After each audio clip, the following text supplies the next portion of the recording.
안녕하세요. 지식재산 1반의 박소원 교사입니다. 저번 시간에는 발명의 이해와 특허의 이해에 대해서 학습했었습니다. 이번 시간에는 지식재산권의 종류와 지식재산권이란 무엇인지에 대해서 이번 시간에는 지식재산권이 무엇인지와 지식재산권의 종류에 대해서 알아보도록 하겠습니다. 집중하시고 수업 시작하도록 하겠습니다. 반갑습니다. 지식재산 1반의 박소원 교사입니다. 저번 시간에는 여러분들이 발명의 이해와 특허의 이해를 통해서 지식재산에 대한 이해를 해보았는데요. 이번 시간에는 지식재산의 가치가 어떠한 것이 있는지, 그리고 지식재산권의 종류가 무엇이 있는지에 대해서 한번 알아보도록 하겠습니다.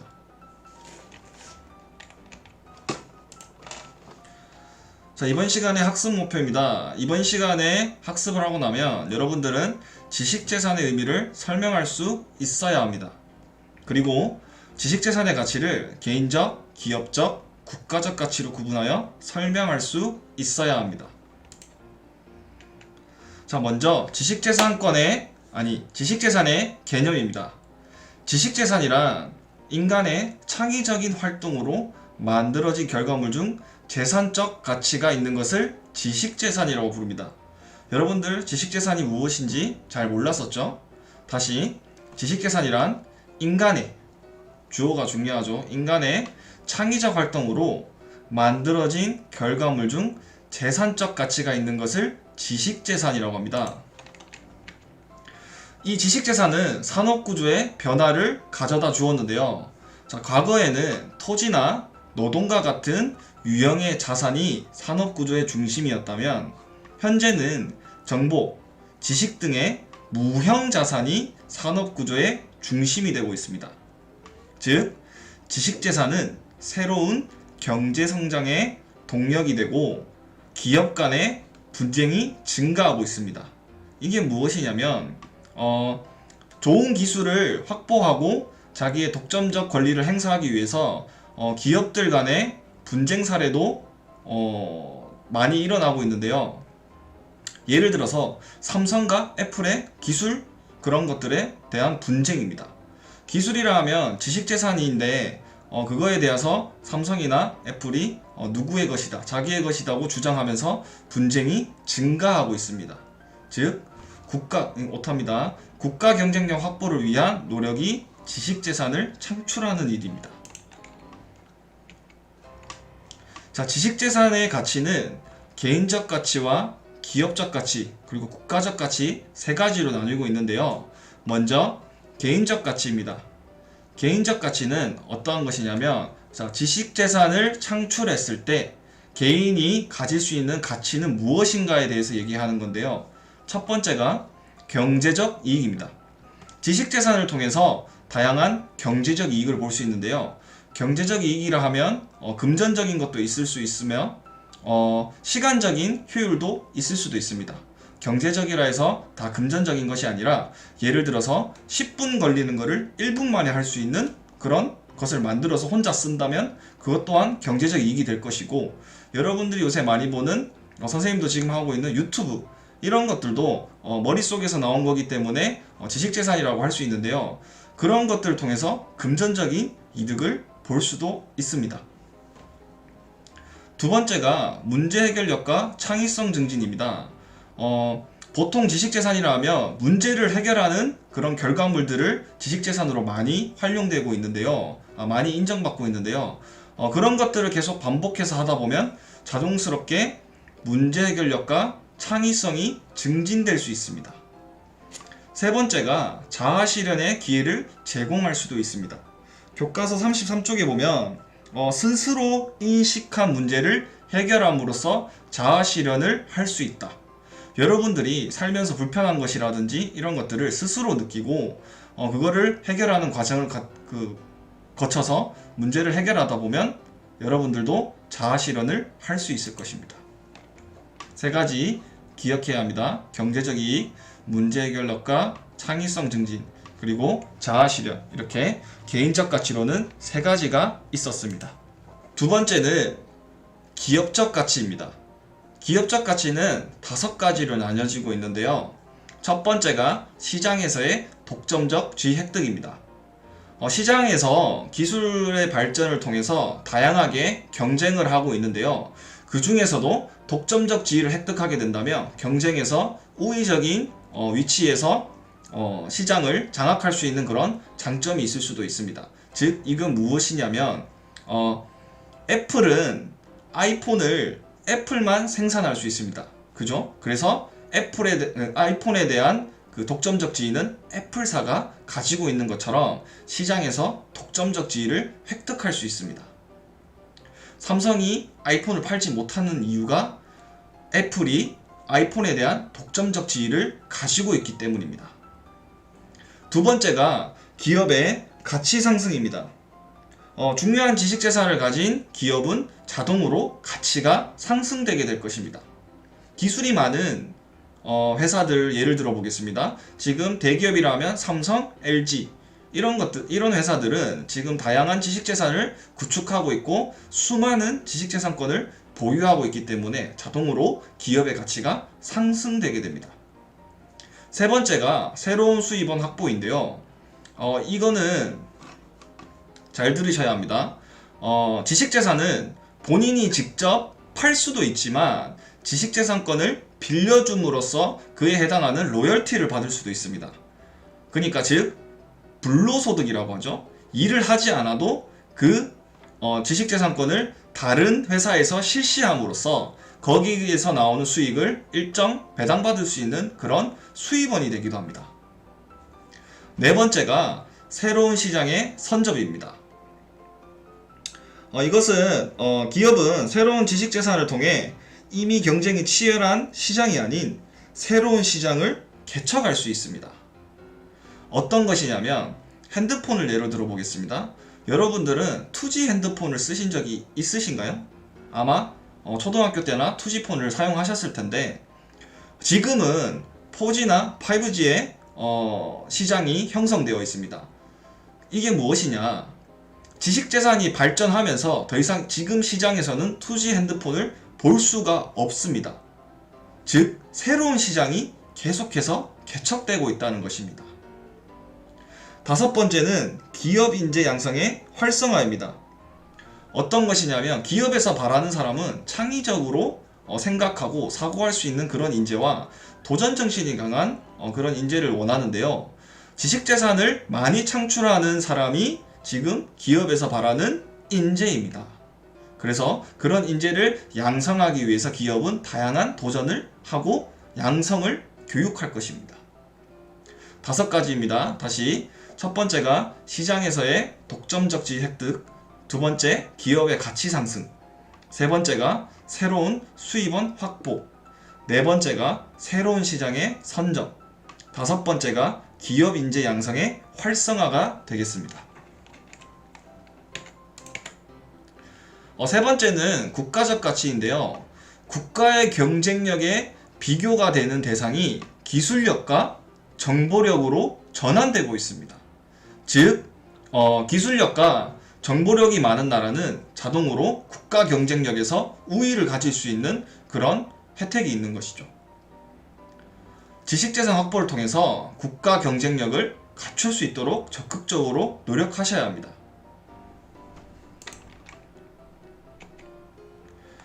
두 번째 시간입니다. 두 번째는 지식재산권의 이해인데요. 지식재산권의 종류가 어떠한 것이 있는지 한번 알아보도록 하겠습니다. 자, 지식재산을 앞에서 설명했었습니다. 근데 지금은 지식재산권입니다. 재산권이 지식재산과는 차이가 있는데요.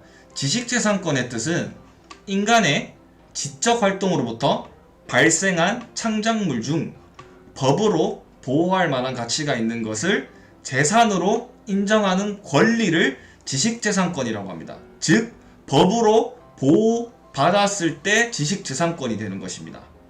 앞에 지식재산은 인간의 지적 활동, 창의적인 활동으로 발생한 창작물 중 재산적 가치가 있는 것을 지식재산이라고 했다면 지식재산권은 그 재산을 법으로 보호하는 것이 지식재산권입니다. 두 개는 차이가 있으니 반드시 구분해 주세요. 그리고 지식재산권과 소유권의 차이를 한번 들어볼 수 있는데요. 교과서 37쪽을 참고하시면 됩니다. 자, 지식재산권과 소유권의 차이를 대상과 존속기간, 이용 방법 세 가지에 대해서 비교해 보도록 하겠습니다. 먼저 지식재산권은 대상이 지식재산입니다. 그리고 소유권은 토지나 물건, 돈 같은 거를 소유권이라 하고, 토지, 물건, 돈 이런 것들을 소유권에 해당하고, 지식재산이 지식재산권에 해당합니다. 존속기간은 무엇이냐면 쉽게 말해서 유통기한이라고 생각하시면 돼요. 법적으로 보호받을 수 있는 그 기간을 존속기간이라고 합니다. 지식재산권 같은 경우에는 법에서 정해진 기간 동안만 보호가 됩니다.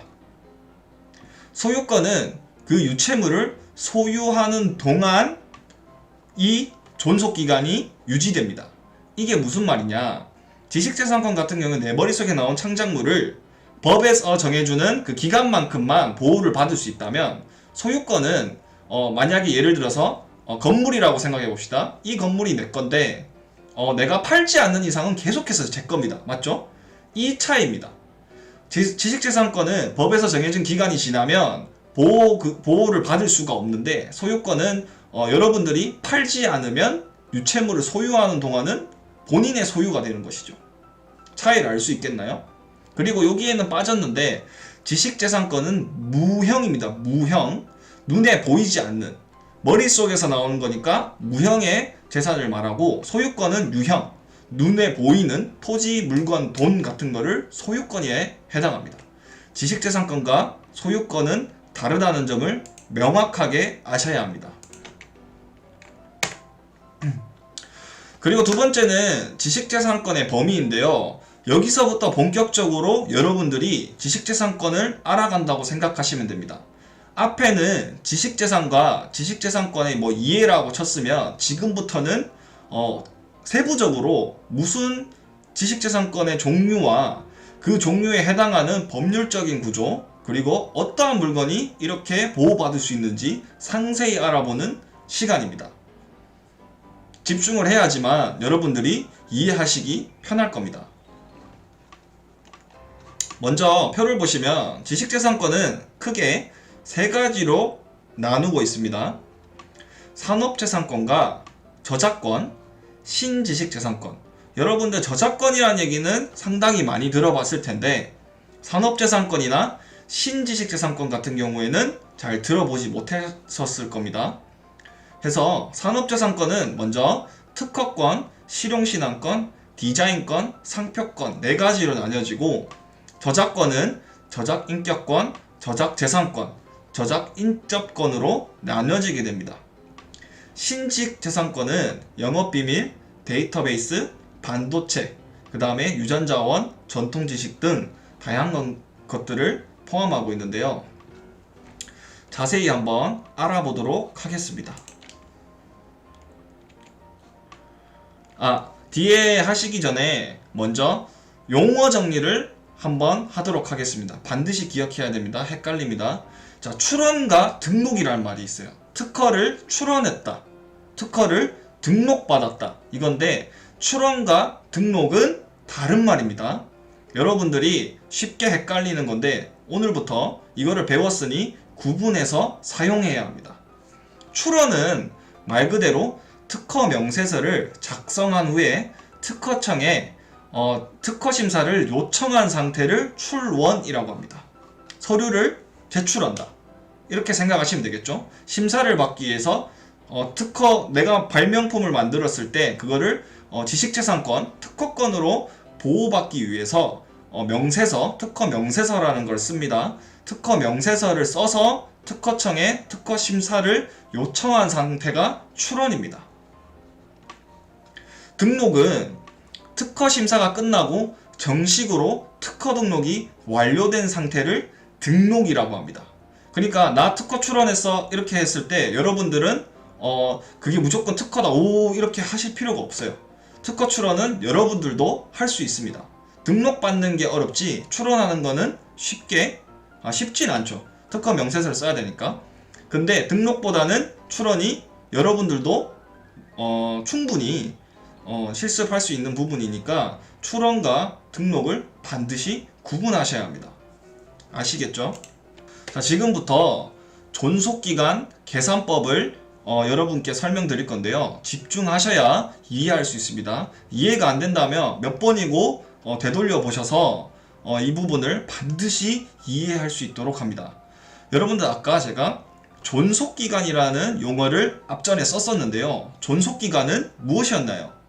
존속기간은 법에서 정해준 기간을 존속기간이라고 했었습니다. 지식재산권은 종류에 따라서 존속기간이란 게 존재하게 되는데요. 여기 표를 보면 출원일이 있고 등록일이 있습니다. 출원과 등록 구분하라고 했었죠. 자, 출원을 하게 되면 뭐다? 서류를 심사해주세요 라고 특허청에 제출합니다. 이 기간은 심사를 받는 기간이겠죠. 심사에서 통과가 되면 등록이 됩니다. 등록일부터 효력이 발생해서 이만큼 유지가 되는데요. 이 존속기간은 등록일부터일까요? 출원일부터일까요? 종류에 따라 다르지만 특허권 같은 경우에는 출원일부터입니다. 즉 특허의 존속기간은 20년이라고 존속기간을 되어 있습니다. 출원 후 20년. 여기 보면 특허권을 예로 들어 보겠습니다. 특허권은 출원 후 20년의 존속기간이 유지된다. 이렇게 예를 들고 있는데요. 여기서부터입니다. 예를 들어서 2020년 1월 1일에 출원을 했으면 2021년에 1월 1일에 등록이 됐다. 즉 여기가 출원일이 2020년 1월 1일, 등록일이 2021년 1월 1일. 몇 년 걸렸죠? 출원해서 등록까지는 1년 걸렸습니다. 짧게는 6개월, 길게는 2년까지도 걸리는 게 특허 등록입니다. 출원한다고 바로 패스하는 게 아니라 긴 시간을 거쳐서 등록 결정이 되게 됩니다. 자, 특허권은 출원일부터 20년 후라 했으니까 여기 보시면 출원을 20년 1월 1일에 했기 때문에 존속기간은 2040년 1월 1일이 되겠습니다. 여기서부터 20년. 그러나 2020년부터 1월 1일부터 2020년 1월 1일까지 존속기간이 유통기한이지만 그 안에서도 법적 효력은 등록일 다음 날부터 됩니다. 등록일부터. 이해할 수 있겠나요? 다시 출원일부터 출원 후 20년이 존속기간이라 했으면 출원 후니까 출원 날부터 20년 동안 존속기간인데 출원부터 등록까지는 어마어마한 시간이 걸립니다. 1년이 걸렸다고 가정했을 때 등록은 1년 뒤에 되겠죠? 존속기간은 출원일을 포함한 기간입니다. 그러나 법적 효력은 등록일 다음부터 된다. 등록일 전에는 보호받을 수 있는 법적 효력은 없다라고 생각하시면 됩니다. 그리고 존속기간이 끝나고 나면 이게 끝인가요? 라고 물어볼 수 있는데 연장이 가능합니다. 얼마만큼? 출원해서 등록일까지의 걸린 시간만큼 연장이 가능하도록 되어 있습니다. 이해할 수 있겠나요? 출원일 후 20년, 즉 존속기간은 출원한 날로부터 20년이라고 생각하시면 되고 그 20년 중에서도 법적 효력을 받으려면 등록일 후부터 그 법적 효력을 발생시킬 수 있다. 이렇게만 기억해 주시면 되겠습니다. 자, 그리고 여기서 문제죠. 동일한 발명이 둘 이상 출원됐을 때 누구에게 권리를 부여해야 하는가? 이 말은 무슨 말이냐? 쉽게 말해서 A라는 친구와 B라는 친구가 있어요. 자, 특허 출원을 둘이 똑같은 발명을 했어요. 둘이 똑같은 발명을 해서 이거 다 발명 심사해주세요 라고 했을 때 과연 둘 중에 누구를 그 독점적 권리를 줄 수 있게끔 해야 되는가 라는 문제가 있죠.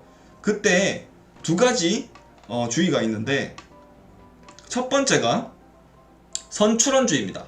두 번째가 선발명주의입니다. 두 가지 기억해야 됩니다. 선출원주의는 어떤 거냐면 발명이 이루어진 시기와 관계없이 특허청에 먼저 출원한 사람에게 권리를 부여하는 겁니다. 즉 A와 B가 발명을 똑같이 했어요. 똑같은 날 했지만 먼저 출원한 사람에게, 그러니까 특허 명세서를 써서 특허청에 나 심사해주세요 라고 먼저 쓴 사람에게 그 권리를 제공하는 것입니다. 이해하셨나요? 다시 A와 B라는 친구가 있는데 둘이 같은 발명을 하게 되었어요. 각자지만 서로 발명을 누가 뭘 하는지 모르는 상태에서 예를 들어서 연필이라는 거를 둘 다 동시에 발명을 했습니다.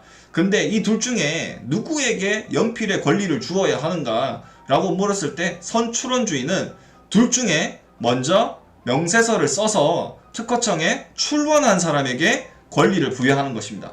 만약에 발명은 똑같이 했지만 A라는 사람이 먼저 출원을 했다면 A에게 권리가 부여되는 것이죠.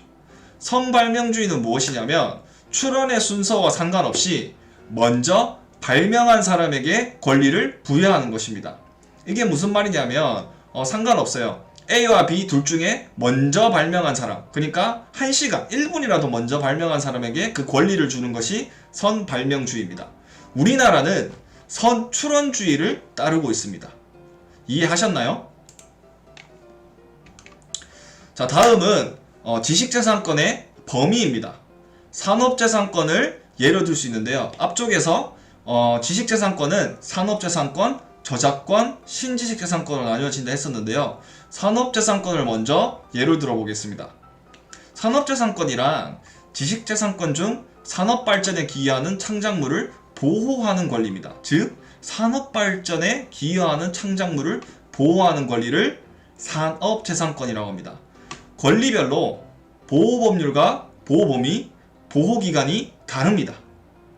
이해하셔야 합니다. 상세한 예를 뒤에서 한번 알아보도록 하겠습니다.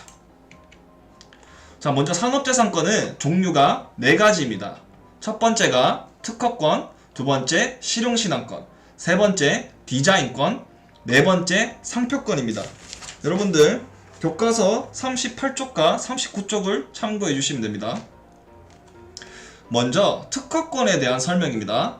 자, 특허권의 정의는 기술적 사상의 창작이며 일정 기간 독점적, 배타적 권리를 부여하는 것입니다. 즉, 기술적 사상의 창작물에 대하여 일정 기간 독점적, 배타적 권리를 부여하는 것이 특허권의 정의입니다.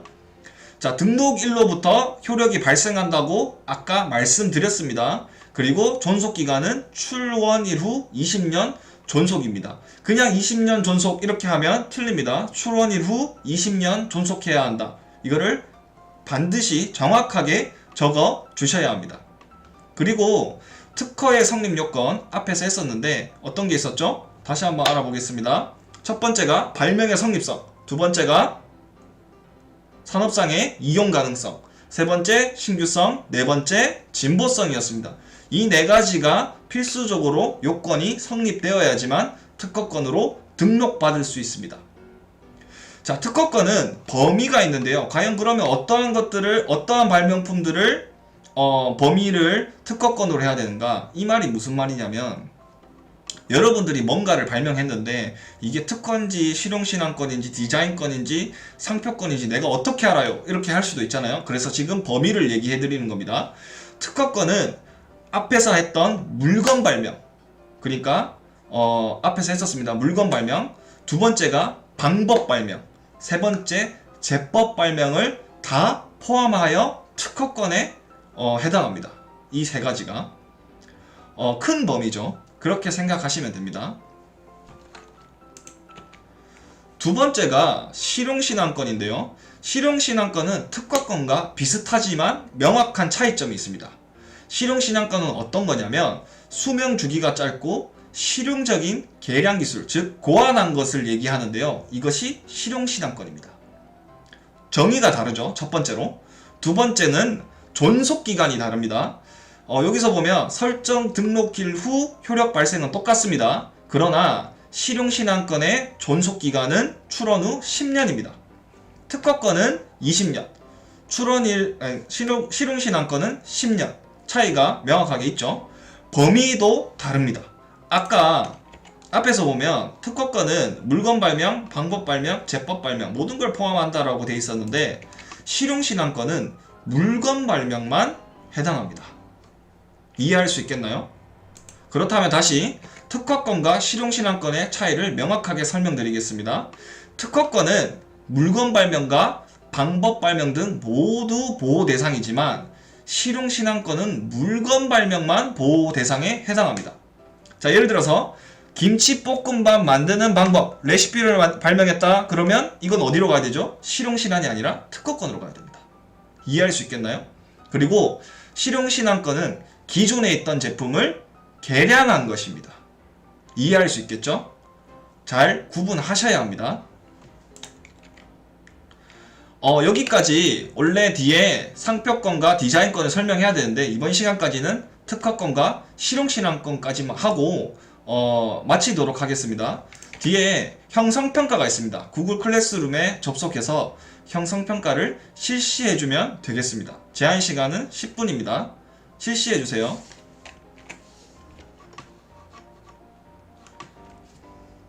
이상입니다.